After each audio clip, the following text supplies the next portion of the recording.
திருக்குறளையும் ஜோதிடமும் சேர்த்து ஏதாவது எங்களுக்கு கருத்து சொல்ல முடியுமா? மேலே இருக்கக்கூடிய 4 அடி அப்படிங்கிறது வந்து ஆண் பாதத்தை குறிக்கும். கீழே இருக்கக்கூடிய 3 அடி என்பது பெண் பாதத்தை குறிக்கும். அப்ப ஆண் பாதம் பெருசா இருக்கும், பெண் பாதம் சிறுசா இருக்கு. நீங்க எங்க வேணாலும் பாருங்க, எல்லா மொழிகளும் இருக்கலாம். ஆனால் மொழிகளுக்கெல்லாம் தாய்மொழி என்பது தமிழ் மொழி. இப்போ கடவுள் எல்லாம் இருக்கலாம், கடவுளுக்கெல்லாம் குலதெய்வம் என்பது சிவபெருமான். அதே வகையில ஒவ்வொரு குலத்துக்கு குலதெய்வம்னு ஒரு தெய்வம் இருக்கும். அதே மாதிரி ஈ அப்படிங்கிற வார்த்தை முடிச்சுட்டு ஈங்கிற வார்த்தையை தொடர்ந்து சொல்லிட்டே இருந்தா மனநலம் பாதிக்கப்பட்டது. இன்னொரு எழுத்து இருக்குது, அந்த எழுத்தை சொல்லக்கூடாது. இது பொது வெளியில எல்லா மக்களும் பார்த்து கொண்டிருக்கிறதுனால அதை நான் சொல்லக்கூடாது. ஒரு எழுத்து இருக்குது, தமிழ் எழுத்து. அதை தொடர்ச்சியா சொல்லிட்டு இருந்தா உயிர் போயிடும். வெள்ளத்துணி இருக்குது, வெள்ளத்துணி எடுத்து மஞ்சளை நினைச்சு அதுக்குள்ளார வந்து என்னன்னு பார்த்தீங்கன்னா கோதுமை ஒரு குடி. அவங்க வீட்டுல எல்லாரும் 5 பேர் இருக்கிறோம்னா 5 பேர் ஒவ்வொரு கை, அதுக்குள்ளார அந்த கோதுமை போடணும் அந்த துணியில. அதுக்கு பின்னாடி குரு பகவானுக்குரிய அவங்களுடைய முன்னோர்கள் முதியோர்கள் கன்னி பெண்ணோட சாபம், மார்பில் எடுத்து கொண்ட சாபம், மன்னமாரி தூத்திய சாபம், முனிவர்கள் சாபம், பரதேசி சாபம், வள்ளுவர் சாபம், மூலிகை சாபம், சர்பத்தினுடைய சாபம், இது எல்லாமே. வணக்கம், நான் உங்களுக்கு இன்னைக்கு நம்ம கூட யார் இருக்கான்னு பார்த்தீங்கன்னா தமிழ் மாநில பாரம்பரிய வள்ளுவக்குல சங்க பேராசிரியர் டாக்டர் கேவி ரவிச்சந்திர ஜோதிடர் தான் இருந்திருக்காரு. வணக்கம் ஐயா. ரிஃப்ளெக்ட் ஆன்மீக சேனல் வருகை தந்திருக்கக்கூடிய உங்களுக்கு எனது மனமார்ந்த வணக்கத்தினை முதற்கண் தெரிவித்துக் கொள்கிறேன்.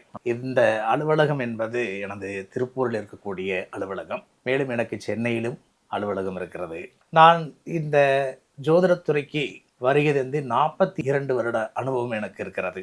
மேலும் எனது குடும்பம் என்பது பாரம்பரியமான திருவள்ளுவர் குலத்தை சார்ந்த குடும்பம். இந்த ஜோதிடத்துறையில் அடியேனுக்கு வந்து பாரம்பரிய வள்ளுவர்கள் ஜோதிட சங்கங்கிறத வச்சு தமிழக அளவில் வச்சு அந்த தமிழக அளவில் இருந்து என்னை தேர்வு செய்து பாரம்பரிய வள்ளுவர் குல ஜோதிட சங்கத்தினுடைய பேராசிரியராக பணிபுரிந்து கொண்டிருக்கின்றேன். அது எனக்கு மிகப்பெரிய ஒரு பாக்கியம். இரண்டாவது, எனது தந்தையார், தாயார், மனைவி, நான், எனது தம்பி மனைவி, எனது 2 குழந்தைகள் எல்லோருமே நாங்கள் ஜோதிடம். அப்போ இந்த ஜோதிடம் சார்ந்து எங்கள் குடும்ப பயணம் கிட்டத்தட்ட 460 வருட கால பாரம்பரியம் எங்களது. காரணம், எங்க அப்பா, எங்க பாட்டன், எங்களுடைய முப்பாட்டன், எங்களுடைய முன்னோர்கள் முதியோர்கள் இப்படி எல்லாமே வந்தது. பாரம்பரிய வள்ளுவர்கள் தான் இந்த ஜோதிடத்திற்கு குலத்தொழிலாக கொண்டவர்கள். ஆக குலத்தொழில்ங்கிறது எங்களுக்கு இந்த தொழில். இதை வந்து நாங்க வம்சாவளியாவே நாங்க செஞ்சுட்டு வந்துருக்கிறோம். ஓகே சார், நீங்க ஒரு பாரம்பரிய வள்ளுவக்குல ஜோதிடராக இருக்கீங்க, அதனால கேட்குறேன், திருக்குறளையும் ஜோதிடமும் சேர்த்து ஏதாவது எங்களுக்கு கருத்து சொல்ல முடியுமா? இந்த மாதிரி அற்புதமான ஒரு கேள்வி கேட்டதற்கு உங்களுக்கு மனமார்ந்த நன்றிகள். அதாவது தெய்வப்புலவர் திருக்குறளையும் ஜோதிடத்தையும் இணைத்து ஒரு பதிலை கேட்டிருக்கிறீர்கள், அது பெரிய மகிழ்ச்சி. பார்த்தீங்கன்னா, திருவள்ளுவர் சொல்லாத, இந்த உலகிற்கு சொல்லாத எந்த ஒரு விஷயமே இல்லை. அதனாலதான் இன்னைக்கு 182 நாடுகள் நினைக்கிறேன், எல்லா நாடுகள்லையுமே திருக்குறள் உலக பொதுமுறையாக பரவி கொண்டிருக்கிறது. அப்படி இருக்கக்கூடிய திருக்குறளும் ஜோதிடமும் எப்படி நாம ஒப்பிடுற அப்படின்னு பார்த்தீங்கன்னா, திருக்குறள் என்பது வேற ஒன்றும் இல்லை, அறம், பொருள், இன்பம் என்கின்ற 3 நிலையை சார்ந்தது திருக்குறள். ஜோதிடம் என்பது ஆண்பால், பெண்பால், 3ஆம் பாலினத்தை சார்ந்தது ஜோதிடம். ஆக இந்த ஜோதிடம் அப்படிங்கிறதுல எங்க நாம திருக்குறளையும் ஜோதிடத்தை ஒப்பிடுறோம் அப்படின்னா, நீங்க பாருங்க, ஒரு நட்சத்திரத்திற்கு, ஒரு ராசிக்கு, ஒரு 12 ராசி இருக்கிறது. அந்த 12 ராசிக்கு ஒரு ராசிக்கு 2.25 நட்சத்திரம் வரும். அப்போ ஒவ்வொரு மனிதனுடைய, அதுக்கு பேரே நட்சத்திர பாதம் என்று சொல்லுவாங்க. ஒவ்வொரு மனிதனும் எப்படி செய்வாங்கன்னா, ஒரு அடி எடுத்து வைக்கிறதுக்கு 2.25 அடி ஸ்டெப்பை எடுத்து வைக்க முடியும். அதனாலதான் 2.25 நட்சத்திரத்தை ஜோதிடத்துல வச்சாங்க. அதே வகையில தெய்வப்புலவர் திருவள்ளுவர் என்ன செய்யறாருன்னா, ஒவ்வொரு திருக்குறளையும் 7 அடியில முடிக்கிறார். அப்ப அதுல எப்படி கொடுக்கிறாருன்னா, அடி என்றால் பாதம் என்று பொருள். அப்ப அந்த அடி வந்து எப்படி இருக்கு அப்படின்னா, அடி பாதம்னு சொல்றோம். அதுல மேல இருக்கிற திருக்குறள் எழுதுறோம், களத்தினால் செய்த நன்றி சிறிதேனினும் ஞானத்தில் மானப்பெரிது, அப்படி ஒரு குறளை சொல்றோம். மேல இருக்கக்கூடிய 4 அடி அப்படிங்கிறது வந்து ஆண் பாதத்தை குறிக்கும். கீழே இருக்கக்கூடிய 3 அடி என்பது பெண் பாதத்தை குறிக்கும். அப்ப ஆண் பாதம் பெருசா இருக்கும், பெண் பாதம் சிறுசா இருக்கு. நீங்க எங்க வேணாலும் பாருங்க. கண்டிப்பா. இப்போ ஒரு ஆண் நம்ம போய் எடுக்கிறோம்னா 9 சைஸ் 10 சைஸ் இப்படி வந்து செப்பல் எடுப்போம். அதே வேளை பெண்ணுக்கு எடுக்கிற போது 5 சைஸ் இந்த மாதிரி தான் எடுப்போம். ஆமா. அப்ப நீங்க பார்த்தீங்கன்னா ஆண் பாதம் உயர்ந்தும் பெண் பாதம் தாழ்ந்தும் இருக்கும். அப்ப இதுதான் திருக்குறள்ல ஆண்பால் பெண்பால் என்று தெய்வப்புலவர் திருவள்ளுவர் பிரிச்சு வச்சுட்டு அதுக்கு பின்னாடி என்ன சொல்றாரு, அறம் பொருள் இன்பம் என்கின்ற 3 பாலை அதுக்குள்ள கொண்டு வர்றார், முப்பாலையும் கொண்டு வருகிறார். இந்த இடத்துல என்ன ஆகுது அப்படின்னா, ஜோதிடத்துறையில எப்படி அதை எடுத்துக்கிற அப்படின்னா பார்த்துட்டீங்கன்னா அது அர்த்தமா மேலே இருக்கிற 4 பாதம் ஆண் பாதம். அதுல ஆண் அப்படிங்கிறது யார் அப்படின்னா குறிப்பா சூரியன் என்பது தந்தை, செவ்வாய் என்பது கணவன், குரு என்பது குழந்தை, அப்புறம் குறிப்பா வந்து என்னன்னா ராகு என்பது பாட்டை. மேலே இருக்கக்கூடிய 4 பாதமும் ஆண் பாதத்தை சுட்டிக்காட்டும். கீழே இருக்கக்கூடிய 3 பாதம் அப்படிங்கிறது என்ன அப்படின்னா சந்திரன் என்பது தாய், அதே வகையில சுக்கிரன் என்பது மனைவி, கேது என்பது பாட்டி. அப்போ இங்க என்ன சுட்டி காட்டுதுன்னா மேல இருக்கக்கூடிய ஆண் பாதம் 4 கிரகமும் கீழே இருக்கக்கூடிய பெண் பாதம் 3 கிரகம் வந்துடுது. மேற்படி 3ஆம் பாலினத்திற்கு தான் புதனையும் சனியும் சுட்டி காட்டும். ஆக திருக்குறள் என்பது ஆண்பால் பெண்பால் கொடுத்து அதற்கு பின்னால் முப்பாலை கொடுத்து கொண்டு வந்திருக்கிறார். ஜோதிடம் என்பது ஆண்பால் 4 அடியாகவும் பெண்பால் 3 அடியாகவும் கொடுத்து 3ஆம் பாலினமாக புதன், அதுபோக குறிப்பா வந்து என்னன்னு பார்த்தீங்கன்னா சனி, இது வந்து அடிகிரகமாக வைத்திருக்கிறார்கள். இப்படித்தான் அந்த ஜோதிடமும் திருக்குறளும் பின்னி பிணைந்து நடக்கிறது. Super sir. நாங்கள் நிறைய திருக்குறள்லாம் பார்த்துருக்கோம். ஆனால் இந்த மாதிரி 4 அடி 3 அடிக்கு இந்த விளக்கம் எங்களுக்கு தெரியாது, புதுசாக இருக்குது. அது சரி. Okay sir. அதே மாதிரி நீங்கள் அந்த காலத்துலேருந்தே வந்து ஜோதிடம் எழுதிட்டு இருக்கீங்க, அதாவது ஓலைச்சுவடியிலேருந்தே எழுதிட்டு இருக்கீங்க. அது ரொம்ப வியக்கத்தக்க விஷயமா இருக்கு. அதில் குறிப்பாக பார்த்தீங்கன்னா தமிழ் வந்து ரொம்ப முக்கியமானது. நீங்கள் தமிழுமே இப்போ முன்ன விலைக்கு சொன்னீங்களா, அதே மாதிரி தமிழும் ஜோதிடமும் ஒன்றா இணைத்து சொல்லுங்கள் சார். மிக மிக மிகச்சிறப்பான கேள்வி. இந்த கேள்வியும் அற்புதமான கேள்வி. இதற்கு உங்களுக்கு மனதார நன்றி சொல்றேன். அதாவது மொழிகள் இருக்கலாம், எல்லா மொழிகளும் இருக்கலாம், ஆனால் மொழிகளுக்கெல்லாம் தாய்மொழி என்பது தமிழ் மொழி. இப்போ கடவுள் எல்லாம் இருக்கலாம், கடவுளுக்கெல்லாம் குலதெய்வம் என்பது சிவபெருமான். அதே வகையில ஒவ்வொரு குலத்துக்கு குலதெய்வம்னு ஒரு தெய்வம் இருக்கு. அதே மாதிரி ஒவ்வொரு தமிழ் மொழிக்கு குலதெய்வமாக முருகன் இருப்பார்.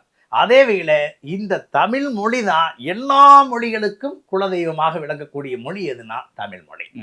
இந்த தமிழ் இல்லாமல் எதுவுமே இல்லை. உதாரணமா அதுக்கு ஒரு சின்ன ஒரு உதாரணம் சொல்லலாம். தமிழ்ல வே என்கின்ற ஒரு வார்த்தை இருக்கு. இதை நாங்க எப்படி பண்ணுவோம்னா அந்த காலத்துல ஓலைச்சுவடியில எழுதிட்டு இருப்போம், நாங்களும் செய்வோம். எங்க கம்யூனிட்டி தான், எங்களுடைய வள்ளுவர் சமுதாயம் தான் வைத்தீஸ்வரன் கோவில்ல நாடிங்கிறது பாட்டுருக்காங்க. இந்த நாடி ஓலைச்சுவடிகள்ல எல்லாமே தமிழ்ல ஒவ்வொரு ரகசியத்தை நாங்கள் அதில் வச்சிருக்கோம். இது வெளியே எல்லாத்துக்கும் தெரியாது. எங்க வள்ளுவர்களுக்கு தான் இதனுடைய சில ரகசியங்கள் தெரியும். இது போக தமிழ் புலவர்கள், ஒரு கல்வெட்டு இதெல்லாம் படிச்ச தமிழ் புலவர்கள் இருக்கிறாங்க இல்லையா, அவங்களுக்கு நல்லாவே தெரியும். அவங்களுக்கு வந்து ரொம்ப சிறப்பான முறையிலேயே அவங்களுக்கு தெரியும். ஆனா இதுல என்ன ஒரு வியக்கத்தக்க ஒரு எழுத்துனா, இப்ப பாருங்க ஈ அப்படிங்கிற எழுத்து இருக்கும், அதுக்கு பின்னாடி ஈன்னு வரும். இந்த எழுத்துல என்ன சிறப்பு இருக்குது அப்படின்னா, ஈ அப்படிங்கிற வார்த்தை முடிச்சுட்டு ஈங்கிற வார்த்தையை தொடர்ந்து சொல்லிட்டே இருந்தா மைண்ட் அவங்களுக்கு வந்து குழப்பமாயிரும், சேஞ்ச் ஆயிடுவாங்க, மனநலம் பாதிக்கப்பட்டோம். அப்படி ஒன்று இருக்குது. இன்னொரு எழுத்து இருக்குது, அந்த எழுத்தை சொல்லக்கூடாது. இது பொது வெளியில எல்லா மக்களும் பார்த்து கொண்டிருக்கிறதுனால அதை நான் சொல்லக்கூடாது. ஒரு எழுத்து இருக்குது தமிழ் எழுத்து, அதை தொடர்ச்சியா சொல்லிட்டு இருந்தா உயிர் போயிடும். என்ன சொல்றீங்க? ஆமா, தொடர்ச்சியா சொல்லிட்டு இருந்தா உயிர் போயிடும். இன்னொரு எழுத்து இருக்குது, வே அப்படிங்கிற எழுத்து இருக்கு. அந்த வேங்கிற எழுத்து என்ன அப்படின்னா, அதாவது மறை வே. இப்ப பாருங்க, உதாரணம் வேருங்கிறோம், வேர் வெளியில தெரியுமா? தெரியாது, மறைந்திருக்கு. இப்ப வேஷ்டிங்கிறோம், அது வந்து எதைய நம்மளுடைய உடலை மறைக்கிறதுக்காக கட்டுறோம், புரியுதுங்களா? வேம்புன்னு சொல்றோம், அந்த வேம்புல கசப்பு இருக்குதுன்னு தெரியுமா? தெரியாது. இப்படி அந்த வேங்கிற எழுத்து எங்கெங்கெல்லாம் வருதோ அந்த எழுத்து பூரா ஒரு மறைமுகத்தை சுட்டி காட்டும். இதுதான் தமிழ். இந்த தமிழ் எழுத்துக்களாக, இந்த தமிழுடைய பொன்னெழுத்துக்களால் பதிக்கப்பட்ட ஓலைச்சுவடிகள் தான் வைத்தீஸ்வரன் கோவில் இருக்கக்கூடிய எங்கள் குலத்தை சார்ந்தவர்கள் நாடி ஜோதிடம் பார்த்துட்டு இருக்கிறாங்க இன்னைக்குமே. இந்த எழுத்தை எங்க நாங்க ஜோதிடத்திற்கு கொண்டு வந்தோம் அப்படின்னு பார்த்தீங்கன்னா, ஜோதிடத்துல பஞ்சபட்சி சாஸ்திரம்னு ஒன்று இருக்குது. இந்த பஞ்சபட்சி சாஸ்திரம் அப்படிங்கிறது வந்து ஒரு மிகப்பெரிய ஒரு நிலை. இதுக்கு ஒரு பழமொழியே சொல்லுவாங்க, பச்சி பார்த்தவனை பச்சி தெரிந்தவனை பகைக்காதே, சாரம் பார்த்தவனை சருகாதே என்று ஒரு பழமொழி இருக்குது. பஞ்சபட்சி தெரிஞ்சவங்க எல்லா வகையிலேயும் வல்லமை வாய்ந்த ஜோதிடர்கள். இதுல மிகப்பெரிய அந்த பழங்காலத்திலிருந்து வந்த ஜோதிடர்களுக்கு தான் அந்த பஞ்சபட்சியினுடைய சிறப்புகள் தெரியும். அதுல இந்த வல்லூர் பட்சி அப்படின்னா என்னன்னா காகம், இது கழுகுன்னு அர்த்தம். வல்லூர் பட்சிங்கிறது கழுகு குறிக்கும். ஓகே. அது என்னன்னா மண் தத்துவத்தை குறிக்கும். அந்த கழுகு பாத்தீங்கன்னா ஆ வடிவில் இருக்கும். கழுகு எப்படி இருக்குங்க? ஆ வடிவில் உட்கார்ந்து இருக்கு. அதையோட எழுத்தை பாத்தீங்கன்னா ஆ வடிவில் தான் இருக்கும். எதுங்க? கழுகு. அது வந்து நிலத்தத்துவத்தை கொண்டது கழுகு. ஒரு அற்புதமான சக்தி வாய்ந்தது கழுகு. அதுக்கு வந்து வல்லூர் பட்சின்னு பேரு. அதுக்கு பின்னாடி நீங்க பாத்தீங்கன்னா ஆந்தை இருக்கும். அப்போ நீங்க ஆந்தைக்கு என்ன சிறப்புன்னா கண் வந்து சிறப்பு. அது என்னைக்குமே தூங்காது. ராத்திரியில் நல்லாவே கண்ணு தெரியும். ஆந்தைக்கு வந்து கண்ணு வந்து எப்பவுமே தூங்காது. கருடன் வந்து எப்படின்னு பாத்தீங்கன்னா எதார்த்தமா முறையா கண்ணு ஒளி வந்து அதிகமா கொடுக்கக்கூடியது கருடு. ஆனால் ஆந்தை அப்படிங்கிறது வந்து ஒரு பெரிய சிறப்பை நீர் தத்துவத்தை குறிக்கக்கூடியது.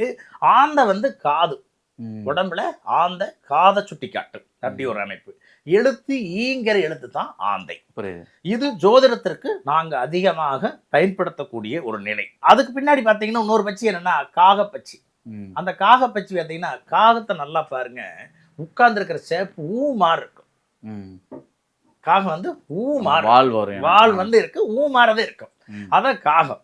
காகம் வந்து குறிப்பா வந்து என்னன்னு பாத்தீங்கன்னா நெருப்பினுடைய தத்துவத்தை அது வந்து எல்லா வகையிலையும் சுட்டி காட்டக்கூடியது காகம். காகம் வந்து நாவை சுட்டி காட்டும்.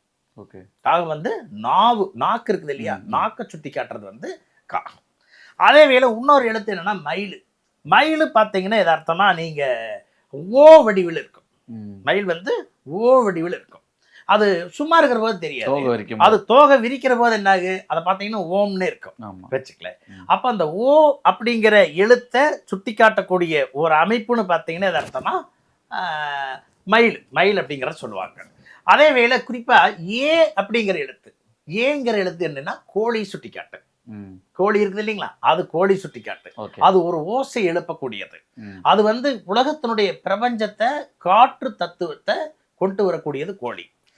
அப்போ எதற்கு இந்த பஞ்சபட்சிகளை சொல்லுகிறேன் என்றால், இந்த பஞ்சபட்சிகள் தான் தமிழ் எழுத்துக்கள் இருந்து எடுக்கப்பட்டது பஞ்சபட்சி. இந்த தமிழ் எழுத்துக்களால் பொன்னெழுத்துக்களால் பறிக்கப்பட்டதுதான் ஜோதிடத்தினுடைய கவி. ஒவ்வொரு இன்னைக்கு ஜோதிடத்துல ஒரு கவி சொல்லலாம், சாதாரணமா சொல்லலாம். ஆனா வள்ளுவர்கள் சொல்லுகின்ற பொழுது அல்லது நல்ல படித்த தமிழ் புலவர்கள் சொல்லுகின்ற பொழுது, வேறு வள்ளுவர்கள் அல்லாத வேற ஜோதிடர்கள் நல்ல படித்தவர்கள் சொல்லுகின்ற பொழுது ஒரு வித்தியாசம் இருக்கும். கண்டிப்பா அதுதான் பெரிய சிறப்பு. அப்போ அந்த தமிழும் ஜோதிடமும், தமிழ் இல்லாமல் ஜோதிடம் இல்லை, தமிழ் இல்லாமல் இந்த உலகமே இல்லைன்னு சொல்லலாம், தமிழே உயிராகவும் சொல்லலாம் அப்படிங்கிறது என்னுடைய. Okay sir. அதே மாதிரி நிறைய பேர் கமெண்ட் செக்ஷன்லும் சரி, ஏதாவது நாங்கள் ஜோதிடர்கிட்ட போய் கேள்வி கேட்க போறோம்னா இந்த கேள்வி தான் வைக்கிறாங்க முன்ன. என்னன்னா, நாங்கள் வந்து குலதெய்வம் கும்பிட்டுருக்கோம், பாரம்பரியமாக வந்து குலதெய்வம் கும்பிட்டுருக்கோம், அதை டெய்லி விடாமல் நாங்கள் சாமியும் கும்பிட்டுருக்கோம், கடவுளையும் வந்து வழிபட்டு இருக்கோம். ஆனால் இருந்தாலுமே எங்கள் குடும்பத்தில் இந்த கஷ்டன்றது நீங்க மாட்டுது, கஷ்டப்பட்டுகிட்டே இருக்கோம், அதுக்கு என்ன பண்ணுறது, ஏதாவது பரிகாரம் இருக்கான்னு கேட்குறாங்க. அதை பற்றி நீங்கள் சொல்லுங்கள். குலதெய்வம் என்பது வேற யாரும் கிடையாதுங்க. ஒவ்வொரு குலத்திலையும் இருக்கக்கூடிய பெரியவங்க தான் குலதெய்வம். நான் எங்கள் அப்பாவை எங்கள் அப்பா எனக்கு சொல்லி நான் சாமி கும்பிட்டுருப்பேன், எங்கள் அப்பாவுக்கு எங்கள் பாட்டன் சொல்லி சாமி கும்பிட்டுருப்பாரு, எங்கள் பாட்டனுக்கு அவங்களுடைய அப்பா சொல்லி கும்பிட்டுருப்பாங்க. இப்படியே போயிட்டு இருக்கிறது தான் குலதெய்வம். இதில் 13 தலைமுறை, இந்த 13 தலைமுறை ஒரு குலதெய்வம் முறையாக வேலை செய்யும். 13 தலைமுறைக்கு பின்னால் அந்த குலதெய்வம் மாறிடும். இப்போ இந்த இடத்துல என்ன நடக்கு அப்படின்னா, எல்லாரும் குலதெய்வத்தை கும்பிடுவாங்க, சில பேர் குலதெய்வ வேலை செய்யும். இந்த 12 தலைமுறைக்கு மேலே குலதெய்வம் மாறிடும். அதனால என்ன ஆகு, மக்கள் மத்தியில் நாங்கள் குலதெய்வத்தை போய் கும்பிடுறோம், எங்களுக்கு எந்த வகையிலையும் குலதெய்வம் ஒரு சப்போர்ட் பண்ணுறதில்ல, அல்லது எங்களுக்கு குலதெய்வம் மறந்து போச்சு, இங்கே குலதெய்வம் இதுதான்னு சொல்கிறாங்க, இது இல்லை, வேற பக்கம் போய் கும்பிடுறோம் அப்படிங்கிற குழப்பம் எல்லா மக்களுக்கும் வருது. அது நிறைய குழப்பம் வந்துடும் மனசுக்குள்ளார. அப்ப இந்த குலதெய்வ வேலை செய்யணும் அப்படின்னு சொன்னால் இவங்க என்ன செய்யணும் அப்படின்னா, குலதெய்வத்திற்கு பாருங்க 1, 5, 9ங்கிறது திரிகோணம். அந்த முதல் திரிகோணத்துல 1 என்பது ஜாதகன், 5 என்பது பாட்டன், 9 என்பது தந்தை. ஆக இந்த 1க்கு உரிய தானியம் அப்படிங்கிறது ஒன்று இருக்குது. அப்ப அந்த தானியம், அதாவது முறைய என்னங்கிறத எடுத்துக்கொண்டோம், 5க்குரிய தானியம்னு ஒன்று இருக்குது. 5ங்கிறது வந்து என்னன்னா கோதுமை. ஒரு கைப்பிடி கோதுமை எடுத்து, வெள்ளை துணி இருக்குது, வெள்ளை துணி எடுத்து மஞ்சளை நினைச்சு அதுக்குள்ளார வந்து என்னன்னு பார்த்தீங்கன்னா கோதுமை ஒரு புடி. அவங்க வீட்டுல எல்லாரும் இப்ப 5 பேர் இருக்கிறோம்னா 5 பேர் ஒவ்வொரு கை. அதுக்குள்ளார அந்த கோதுமை போடணும் அந்த துணியில. அதுக்கு பின்னாடி குரு பகவானுக்குரிய தானியம் சுண்டல். சுண்டல் அது கொண்டக்கல்லைன்னு சொல்லுவாங்க. வேக வச்சது சுண்டல். வேக வைக்காது, வேக வைக்காத சுண்டல் ஒவ்வொரு கைப்பிடி. இப்ப வீட்டுல 5 பேர் இருக்கிறாங்கன்னா அந்த கைப்பிடி போட்டு அதை எடுத்து அந்த மஞ்சள் துணியில் நல்லா அந்த துணி கட்டி இங்கிருந்து குலதெய்வத்து கோயிலுக்கு போய் 12 கட்டங்களால் குலதெய்வம் ஏதாவது ஒரு கட்டத்துல தோஷத்தை காட்டிட்டு இருக்கும். அது நம்மளுக்கு தெரியாது. எளிமையா மக்கள் பரிகாரம் செய்யறதுக்கு இந்த பரிவர்த்தனை சொல்றேன். 12 தடவை அந்த குலதெய்வத்து கோயிலை சுத்தி சாமி கும்பிட்டு அவங்க எந்த கோயிலை நினைக்கிறாங்களோ அந்த தெய்வத்துக்கிட்ட போய் கும்பிட்டு அந்த தெய்வத்தினுடைய ஆலயத்துல ஒரு மரம் இருக்கும். ஏதோ ஒரு மரம் இருக்கும். அந்த மரத்துல கொண்டு போய் இதை கட்டிடணும். ஒரு கவத்தை வச்சு ஒரு கவரை போட்டு கட்டிட்டாங்கன்னா ஆட்டோமேட்டிக்கா நாளாக குலதெய்வம் உங்களுக்கு வேலை செய்ய ஆரம்பிக்கும். அதே குலதெய்வமே அந்த தெய்வமே வேலை செய்ய ஆரம்பிக்கும்.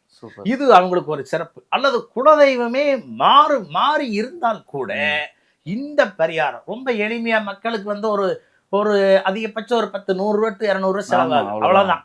இது வந்து மக்களுக்கு ரொம்ப ரொம்ப பயன்படக்கூடிய. யாரும் வெளிப்படையா சொல்ல மாட்டாங்க. ஆமா, வாங்க நான் வந்து சொல்றேன்னு சொல்லிட்டு அதுக்கு ஒரு பணம் பார்ப்பாங்க. நீங்க என்னன்னா மக்களுக்கு ஃப்ரீயா சொல்லிட்டு இந்த பரிகாரம் சும்மா சொல்லலை. பாரம்பரிய வள்ளுவர்குல ஜோதிட சங்கத்தின் சார்பாக நாங்கள் ஆய்வு செஞ்சு ஆயிரக்கணக்கான மக்களுக்கு இந்த பரிகாரத்தை சொல்லி மிகப்பெரிய வெற்றி பெற்றிருக்கிறாங்க. இது ஒரு சிலருக்கு நடக்கும், ஒரு சிலருக்கு இங்கேயும் நடக்காது. இது என்ன காரணம்னா அவங்க ஜாதக ரீதியா அவங்களுக்கு என்ன தேவை, அவங்களுக்கு என்ன செய்யணும், அந்த ஜாதக ரீதியா அவங்க எப்படி வழிபடணுங்கிறத பார்த்து செய்யணும். ஆனா பொதுமக்கள் இதை செஞ்சா எல்லா வகையிலையும் ஒரு நன்மையை கொடுக்கக்கூடியதா இருக்கும். புரியுதுயா. அதே மாதிரி வந்து பார்த்தீங்கன்னா அடுத்த கேள்வியே செய்வினை பற்றி தான். இந்த பில்லி சூனியம் ஏவல் அந்த மாதிரி வந்து ஒரு குடும்பத்துக்கு வந்து அனுப்புவாங்க. முக்கியமாக சொந்தக்காரங்க தான் வந்து பார்த்தீங்கன்னா வளர்ச்சி பிடிக்காம அவங்களே பண்ணுவாங்க. உண்மையாலே இந்த செய்வினைன்றது இருக்கா? அப்படி ஏதாவது செய்வினை இருந்தால் அதில் வந்து நம்ம தாக்காமல் இருக்கிறதுக்கு ஏதாவது பரிகாரம் இருக்கா? இது ஒரு சிறப்பான ஒரு அமைப்பு தான். நல்ல கேள்வி. அதாவது நீங்க பார்த்தீங்கன்னா செய்வினை என்றால் அதனுடைய மெய்ப்பொருள் என்ன என்றால் நாம செய்ததே நமக்கு வினையாக முடிவதற்கு பேர் செய்வினை. செய்யும் வினை. அதான் நாம் செய்ததுதான் வினை. சரி, இது இப்படி முன்னோடு எடுத்துக்கலாம். எப்படி எடுத்துக்கலாம்னா இப்போ ஒருத்தர் இருக்காரு, அவருடைய பாட்டை ஒரு தப்ப செஞ்சிருக்காரு அப்படி வைங்களேன். அவரு செஞ்ச பாவம் இவருக்கு வரும். அவரு செய்த வினை இவருக்கு செய்வினையா வந்து நினைக்கும். கர்மான்னு சொல்லுவாங்க. அதுதான் கர்மா. அப்போ இதை தவிர்க்கவே முடியாது. இந்த மாதிரி ஒண்ணு இருக்கும். இதை தவிர்க்கிறதுக்கு இன்னும் ஒரு வழி வச்சிருக்கோம். பாருங்க, ஒரு விஷயத்தை சொல்லுவாங்க, குருபார்க்கு கோடிகுட்ட நிவர்த்தி. இது ஜோதிடம். அப்போ அவர் சொல்றதுலயே புரிஞ்சுக்கணும், குருபார்க்கு கோடிகுட்ட நிவர்த்தினா அப்ப குற்றம் எவ்வளவு இருக்குது? கோடி இருக்குதே இல்லையா? அதே மாதிரி அப்ப கோடி இருக்கிறதுனால தானே குரு பார்க்கிறாரு, இல்லைன்னா பார்க்க மாட்டாரு இல்லையா? அதே மாதிரி செய்வினை என்பது மிக முக்கியமானது.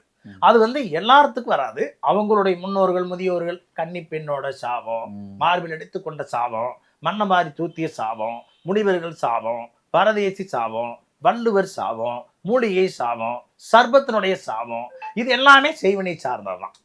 அப்ப இதை முறையா நாம குலதெய்வத்தினுடைய ஆலயம் சென்றுதான் இதை சரி செய்ய முடியும். அப்படி செய்யறதுல செய்வினைங்கிறது சில பேர் என்ன பண்ணுவாங்கன்னா போய் ஒரு பரிகாரம் பண்ணுவாங்க. அந்த பரிகாரம் உங்களுக்கு நடக்காது. ஏன் நடக்காதுன்னா இவங்க குலதெய்வம் அசைவத்தை கொண்ட குலதெய்வமா இருக்கும். அப்போ இவர் போய் சைவத்துல பரிகாரம் செஞ்சுட்டு இருப்பாரு. ஆனா முறையா சைவம் அசைவம் இந்த ரெண்டும் கலந்து அவங்களுக்கு ஒரு பரிவர்த்தனை செய்யற போது அந்த தோஷங்கள் விலகும். சைவ தெய்வம்னா சைவ வழிபாடு செஞ்சாலே போதும். இது வந்து என்ன செய்வோம், வள்ளுவர்கள் வந்து சைவத்தையும் அசைவத்தையும் கொண்ட பரிகாரமாக செய்வாங்க. மற்றவங்க சைவத்தை மட்டும் செய்வாங்க. அப்ப இந்த செய்வினை விளக்குறதுக்குன்னு எங்களுக்கு இது குலத்தொழிலா இருக்கிறதுனால அவங்க குலத்தில் இருக்கிற இந்த செய்வினை விளக்குறதுக்கு உரியவங்களாகவும் வருவாங்க. அதே மாதிரி வந்து பார்த்தீங்கன்னா நிறைய பேர் பிஸ்னஸ் செய்வாங்க குடும்பத்தில், ஆனால் அது ஒழுங்காக வராது. அப்படியே ஃபெயிலியர்லேயே போயிட்டு இருக்கும். நிறைய பேர் கேலி பண்ணுவாங்க சுற்றி இருக்கவங்களாம். அவங்களும் அது வளர்ச்சி அடைகிறதுக்காக நிறைய பேர் பார்த்துருப்போம். இந்த தண்ணியில் வந்து எலுமிச்சம்பழம் போட்டு வைப்பாங்க, இந்த மூங்கில் செடியெலாம் வைப்பாங்க, அந்த மாதிரிலாம் என்னென்னமோ வச்சுட்டு இருப்பாங்க. அது கற்பூரம்லாம் ஏற்றுவாங்க. அந்த மாதிரி ஏதாவது ஒரு பரிகாரம் இருக்கா சார் நம்ம வியாபாரம் வந்து நல்லா வர்றதுக்கு? கண்டிப்பாக இருக்குது. அதாவது தொழில் பாருங்க, ஒவ்வொருவருடைய ஜாதகம் அதற்கு காரணம். ஏழையாக இருக்கிறவங்க மனிதன் தான், அதே வேலை ஒரு வேலைக்கு போறவங்களும் மனிதன் தான், ஒரு தொழிலை கொடுத்துட்டு இருக்கிறவங்களும் மனிதன் தான், அதே பல ஆயிரக்கணக்கான மனிதனுக்கு தொழிலை கொடுக்கக்கூடிய ஒரு நிலைப்படுத்தி வரும் மனிதன் தான். அப்ப தொழில் என்பது அவரவருடைய ஜாதகத்தினுடைய கர்மவியல். 10ஆம் இடம் என்பது தொழில், 10ஆம் இடம் என்பது கர்மா. ஓகே. அப்ப அவருடைய கர்மாவுக்கு தக்கவாறு தான் அவருக்கு தொழில் அமையும். இப்ப நான் இந்த தொழில் செய்யறேன், என்னுடைய கர்மா முன்னோர்களுடைய குலத்தொழிலை நான் செஞ்சுட்டு இருக்கிறேன், இது என்னுடைய கர்மா. இதே மாதிரி இந்த நிகழ்ச்சி பார்த்துட்டு இருக்கிறாங்க, ஒவ்வொருத்தரும் ஒவ்வொரு தொழில் செய்வாங்க. இந்த தொழிலுக்கு தான் எல்லாருமே ஒரு பெரிய கேள்வி வச்சிருப்பாங்க. அதற்கு ஒரு எளிமையான பரிகாரத்தை நம்ம மக்களுக்கு சொல்லிடலாம். நம்ம ஆன்மீக சேனல் வழியாக சொல்றதுல ரொம்ப சந்தோஷம். இப்போ என்ன அப்படின்னு பார்த்தீங்கன்னா, இது அர்த்தமா சனி பகவான் என்றால் தொழில் காரகன். அதே வகையில வருமானத்தை கொடுக்கக்கூடிய ஒரு கிரகம் என்னவென்றால் சுக்கிரன், குரு. சுக்கிரன் வருமானம், குரு பெரிய வருமானம். ஓகே. அப்ப இவங்க என்ன செய்யணும், எனக்கு ஒரு வருமானம் வேணும் அப்படின்னா நீங்க மொச்சை, வெள்ளை கலருக்கு மொச்சை, அந்த மொச்சை இவங்க வாங்கி 2 கை, ஒரு கை அல்ல 2 கை அளவு மொச்சப்பயிறு வைக்கணும். அந்த 2 கை அளவு மொச்சப்பயிறு வைக்கிறோம்னா அந்த அளவுக்கு உங்களுக்கு தோசை இருக்கும் அப்படின்னு பொருள். அதனாலதான் 2 கை வைக்கிறோம். 2 கை அளவுக்கு மொச்சப்பயிறு எடுத்து வச்சிடணும், வீட்லயே ஒரு தட்டத்துல வச்சு. ஓகே. அப்புறம் இன்னொன்னு என்ன செய்யணும்னா எள்ளு. எள்ளுங்கிறது யாரு அப்படின்னா சனி பகவான். கருப்பு எள்ளு. ஆமா, கருப்பு எள்ளு, வெள்ளை எள்ளு அல்ல, கருப்பு எள்ளு. அப்ப கருப்பு எள்ளு 2 கையில் எடுத்து அதையும் அந்த மொச்சையோட கலந்து போட்டுறணும், ஒரு தட்டத்துல போட்டுறணும். அடுத்தது குறிப்பா என்னன்னு பார்த்தீங்கன்னா குரு. குருவுக்கு சுண்டல். அப்ப சுண்டலும் 2 கையில் எடுத்து கையளவு எடுத்து அதையும் உள்ளுக்குள்ள போட்டுறணும். அப்போ குரு, சுக்கிர, சனி, இந்த 3 அதுல இருக்கக்கூடிய தோஷத்தை விளக்கணும்னாலே ஆட்டோமேட்டிக்கா என்ன வரும், சுக்கிரன்னா அன்றாட சம்பாதிக்கிற ஒரு பணம் அப்படி வச்சுக்க, ஒரு 500 ரூபா நோட்டு சுக்கரன். ஆனா அதே கட்டு நோட்டா இருக்குதுன்னு வைங்களேன், அது 10 ரூபா கட்டா இருந்தாலும் சரி, 500 100 ரூபா கட்டா இருந்தாலும் சரி, 200 ரூபா கட்டா இருந்தாலும் 500 ரூபா கட்டா இருந்தாலும் கட்டு நோட்டா இருந்தா அது குரு. அப்ப அவங்க என்ன செய்யற அப்படின்னா அந்த குரு பகவான், சுக்கிர பகவான், சனி பகவான் இந்த 3ஐயும் ஒரு இடத்துல இணைத்து அதை ஒரு துணியால கட்டுறோம். அதை ஒரு துணியால கட்டுறோம். கட்டி குலதெய்வத்து கோயிலுக்கு கொண்டு போய், குலதெய்வத்து கோயிலுக்கு கொண்டு போய் 10 சுத்து சுத்தணும். எத்தனை சுத்துங்க? 10 சுத்து. 10 சுத்து. அந்த 10 சுத்து சுத்தி அவங்க சாமி கும்பிட்டு அதை கொண்டு போய் ஓடுற தண்ணியில் விட்டுறணும். ஆறு, குளம், கடலு எங்க வேணா போடலாம், கிணத்துல போடக்கூடாது, கிணத்துல மட்டும் போடக்கூடாது, ஓடுற தண்ணியில் விட்டுறணும். அப்படி போட முடியலைன்னா அதை கட்டி கொண்டு வந்து வீட்டுல வச்சுக்கலாம். எப்போ ஒரு ஆத்துக்கு கொண்டு போறாங்களோ அப்ப தாராளமா கொண்டு போகலாம். இது எப்படி செய்யணும்னா வீட்டுல கட்டி 10 நாள் வச்சிருக்கணும். அதுக்கப்புறம் தான் அதுக்கு பின்னாடி தான் தூக்கிட்டு போகணும். கோயில 10 ரூபா சுத்தணும், வீட்டுல 10 நாள் வச்சிருக்கணும். அதுக்கப்புறம் எடுத்துட்டு போய் கண்டிப்பா நீ 1ஆம் தேதி வைக்கிறோம்னா 10ஆம் தேதி வரைக்கும் விட்டு போட்டு 10ஆம் தேதிக்கு மேல அது ஒரு நாள் 2 நாள் முன்ன பின்னாலும் பரவாயில்ல, அதை தூக்கி கொண்டு போய் போட்டாலே அவங்க தொழில் ரொம்ப நல்லா இருக்கும். இது எளிமையா தொழில் நாளாக நாளாக படிப்படியா நாளாக நாளாக வளரும். இது ஒண்ணு. இரண்டாவது, ஏதாவது ஒரு கோயில் வேலையே இல்லை, நான் ரொம்ப கஷ்டப்படுறேன், தொழிலே இல்லை அப்படின்னா ஏதாவது ஒரு அன்னதானம் டெய்லியும் பண்ணுவாங்க இல்லையா கோயில்ல, 6 நாள் தொடர்ச்சியா மதிய வேலையில போய் 6 நாள் அன்னதானம் சாப்பிட்டால் அவங்களுக்கு அந்த வேலை கிடைக்க ஆரம்பிச்சு. சும்மா போய் சாப்பிட்டு வந்தா போட கூட தேவையில்ல, சாப்பிட்டாலே போதும். சாப்பிட்டு வந்தா போதும். நீங்க வேற எதையுமே நீங்க சாமியுமே கும்பிடலைனாலும் பரவாயில்ல, நீங்க 6 நாள் போய் நீங்க அங்க சாப்பிட்டு வந்தீங்கனாலே கடவுள் உங்களுக்கு ஒரு வேலைக்கு ஏற்பாடு செய்து விடுவார். Okay sir. இந்த நேர்காணலில் பார்த்தீங்கன்னா நீங்கள் வியாபாரம் பற்றி நிறைய சொல்லியிருக்கீங்க, சேவனை பற்றி சொல்லியிருக்கீங்க, தமிழ் பற்றி, திருக்குறள் பற்றி, ஜோதிடம் பற்றி நிறைய விஷயங்களோட பகிர்ந்துட்டீங்க. உங்கள் நேரத்துக்கு ரொம்ப நன்றி சார். சந்தோஷம்.